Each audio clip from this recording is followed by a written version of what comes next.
আচ্ছা, আমাদের এরপরের টপিক, সর্বশেষ টপিক, আপেক্ষিক তত্ত্ব বা থিওরি অফ রিলেটিভিটির একেবারে লাস্ট পার্ট। এটায় জাস্ট ডাইমেনশনের ব্যাপারে কিছু কথা বলা আছে। আচ্ছা, আমরা আমাদের চারপাশে যে জগৎটা দেখি সেটা হচ্ছে ত্রিমাত্রিক জগৎ বা 3 ডাইমেনশনাল ওয়ার্ল্ড যেটাকে বলি। এবং এই জগৎটা, আচ্ছা আমি একটু সিমুলেশন দেখাই তাহলে হয়তো তোমরা বুঝতে পারবা। সিমুলেশনটা কোথায় গেল? ওয়েট, সিমুলেশনটা কোথায় গেল? ক্রম কোথায়? ওকে, এই যে সিমুলেশন। এই দেখো, এইটা যদি তোমরা ঘরের একটা জায়গা বিবেচনা করো, 3 ডাইমেনশন, এই জিনিসটা তোমরা অনেকে বুঝো না ভাই। আচ্ছা কিছু না, মানে এটা না তোমাদের কিন্তু কোনো খারাপ কথা বা এই টাইপের কোনো অপমানসূচক কথা বলতে চাইনি। আমি জাস্ট বলতে চাইছি যে তোমরা মারাত্মক রকমের অলস, জাস্ট নিজে থেকে একটা সিম্পল ভিডিও বের করেও তোমরা দেখতে পারো না। এইটা হচ্ছে এইটা বলতে চাইছিলাম। আচ্ছা যাই হোক, এইটা হচ্ছে ঘরের একটা মেঝে চিন্তা করো এবং এইটা হচ্ছে ঘরের কর্নার। এখন দেখো এই যে কোনো একটা জায়গায় ঘুরছে কেন, এটা থামে না কেন? ওকে, এই জায়গাটায় ধরো, এই জায়গাটা, এই কর্নার থেকে এই জায়গায় যে কোনো একটা বস্তু আছে, এই জায়গাটায় যে কোনো একটা বস্তু আছে, এই কর্নারে যে কোনো একটা মেঝেতে একটা বস্তু আছে, এই জায়গাটায় একটা বস্তু আছে। ধরো এই জায়গাটার কথা বিবেচনা করি, আমি পেন নিই। ওকে, এই জায়গাটার কথা চিন্তা করি, এই জায়গায় যে কোনো একটা বস্তু আছে, এই যে এই জায়গাটা। এখন আমরা এইটাকে কীভাবে মাপবো? এই যে ঘরের এই পাশের এইটাকে আমরা এক্স অক্ষ বিবেচনা করবো, এইটাকে আমরা ওয়াই অক্ষ বিবেচনা করবো। তাহলে কী হবে? এই যে এই জায়গা থেকে এক্স অক্ষ থেকে দূরত্ব কত, ওয়াই অক্ষ থেকে দূরত্ব কত, এটা আমরা মাপলি, আমরা 2 ডাইমেনশনাল যে দূরত্ব এটা আমি মাপতে পারবো। বাট এইটা যদি উপরে থাকে, উপরে কীরকম? ধরো মেঝেতে না, মেঝেতে থাকলো না, এই যে মেঝেতে নাই, এটা ধরো মেঝেতে নাই, এটা মেঝেতে নাই, মেঝের একটু উপরে আছে, এই জায়গায় আছে, এই জায়গাটায় আছে। তাহলে কী হবে? এক্স এবং ওয়াই অক্ষ তো আগেই মাপছিলাম, এবং এইটাকে উপরের দিকের এই যে মেঝের এইটাকে ধরলাম জেড এক্সিস, জেড অক্ষ। এখন জেড অক্ষ থেকে এক্স অক্ষ থেকে এই দূরত্বে ছিল, একটা দূরত্বে ছিল, ওয়াই অক্ষ থেকে একটা দূরত্বে ছিল, এখন হচ্ছে জেড অক্ষ থেকে কতটুকু দূরত্বে আছে বা মেঝে থেকে কত উপরে আছে সেইটা মাপলি, সেইটার পরিমাণটা যদি আমি জানি তাহলে আমরা বলতে পারবো এই বস্তুটা কোন জায়গায় আছে বা কোন পয়েন্ট আছে, এইটা আমরা বের করে ফেলতে পারবো। এইটা হচ্ছে 3rd ডাইমেনশন বা 3 ডাইমেনশন, 3টা ডাইমেনশন বা 3টা মাত্রার ব্যাপার। এখন হচ্ছে আমাদের নর্মাল অলরেডি কোনো কিছু বস্তুকে ধরতে গেলে বা কোনো বস্তুর অবস্থান জানতে গেলে বা বস্তুটা কতটা দূরত্ব অতিক্রম করছে, এই 3টা ডাইমেনশনের ব্যাপারে জানতে হয়। বাট আইনস্টাইনের ভাষ্যমতে এইটা আসলে আমাদের পৃথিবী, আমাদের যে চেনা জগৎ, সেটা আসলে 3 ডাইমেনশনাল না, সেটা হচ্ছে 4th ডাইমেনশনাল। ব্যাপারটা কীরকম? আর একটা ডাইমেনশন আছে, সেটা হচ্ছে সময় বা টাইম। কিন্তু সমস্যা হচ্ছে আমরা যে 4th ডাইমেনশনের কথা বললাম, এই 4th ডাইমেনশন আমরা তো কোনোভাবে দেখাতে পারা তো দূরের কথা, এই 4th ডাইমেনশন আমরা চিন্তাই করতে পারি না। মানুষের পক্ষে আসলে চিন্তাই করা সম্ভব না। তুমি ক্রিস্টাল ক্লিয়ারভাবে কোনোভাবে তুমি চিন্তাও করতে পারবে না 4th ডাইমেনশনটা কেমন হবে। বা অন্য আরও যদি হায়ার ডাইমেনশনের কথা চিন্তা করি, 3 ডাইমেনশনের পরের জিনিসগুলো আসলে মানুষ কখনো চিন্তাই করতে পারে না। সো এই হচ্ছে এই জায়গার ব্যাপারটাই হচ্ছে, মজাটাই হচ্ছে এইটা যে তুমি একটা জিনিস নিয়ে পড়াশোনা করতেছো বাট তুমি এটা চিন্তাই করতে পারতেছো না যে এর ডাইমেনশনটা কেমন হবে। সো আইনস্টাইনের আপেক্ষিকতা তত্ত্ব অনুযায়ী বা আইনস্টাইনের ভাষ্যমতে আমাদের ডাইমেনশন আসলে 3টা না, আমাদের ডাইমেনশন হচ্ছে 4টা। আর একটা ডাইমেনশন কি? সেটা হচ্ছে সময় বা টাইম ডাইমেনশন। ওকে, সো এরপরে কি আছে দেখি।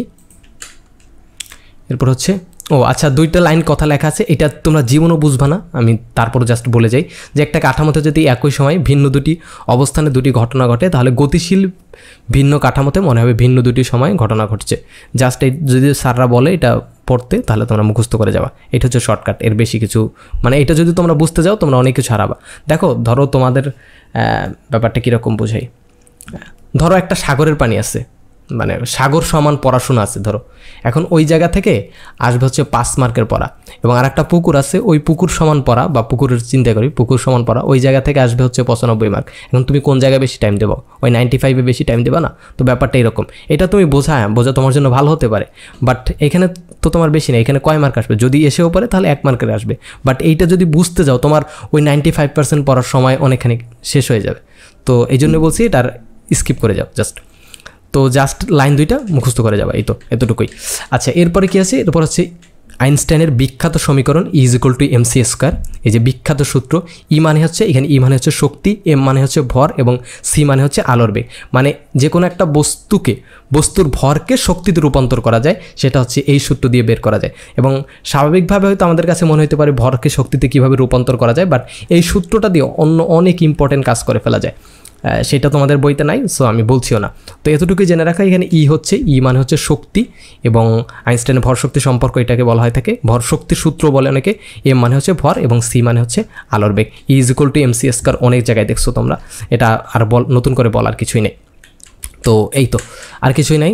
এতটুকুই ছিল আপেক্ষিক তত্ত্ব বা থিওরি অফ রিলেটিভিটি বা আধুনিক পদার্থবিজ্ঞান বা মডার্ন ফিজিক্স। মডার্ন ফিজিক্সের ভিতরে আমরা অনেক কিছু পড়ছি এবং আমার ইচ্ছা ছিল আরও পড়ানোর, বাট তোমাদের ভালোর জন্য মানে অনেক কিছু স্কিপ করছি। বাট অন্য যে কোনো, আমি ইউটিউবে ক্লাস তো দেখি, আমি যেহেতু পড়াই আমি অন্যদের ক্লাস দেখি, অন্য যে কোনো স্যারের চেয়ে আমি অনেক বেশি পড়াইছি, অনেক ডিটেলসে পড়াইছি, এটা একেবারে গ্যারান্টি দিয়ে বলতে পারি। তোমরাও চাইলে চেক করতে পারো, অনেকে পড়ায় আমি দেখি, প্রত্যেকটা অনেকের ক্লাসে আমি দেখি। সো অনেকের চেয়ে আমি বেশি পড়াইছি, এবং এই আমার নামে একটা দুর্নাম আছে যে আমি নাকি খুব অতিরিক্ত জিনিসপত্র পড়াই, যেটা আননেসেসারি জিনিসপত্র পড়াই। আসলে দেখো ভাই, কোনো জিনিসকে বুঝতে হলে, কোনো জিনিসের ডিপে গিয়ে ফিল করতে হলে একটু বেশি কথা বলতে হয়, বেশি পড়াইতে হয়। সো এই এতটুকুই। ও আচ্ছা, কিছু কথা তোমাদের ব্যাপারে বলার দরকার আছে। ক্লাস শেষ, তোমরা চলে যেতে পারো, যদি কেউ শুনতে চাও শুনতে পারো।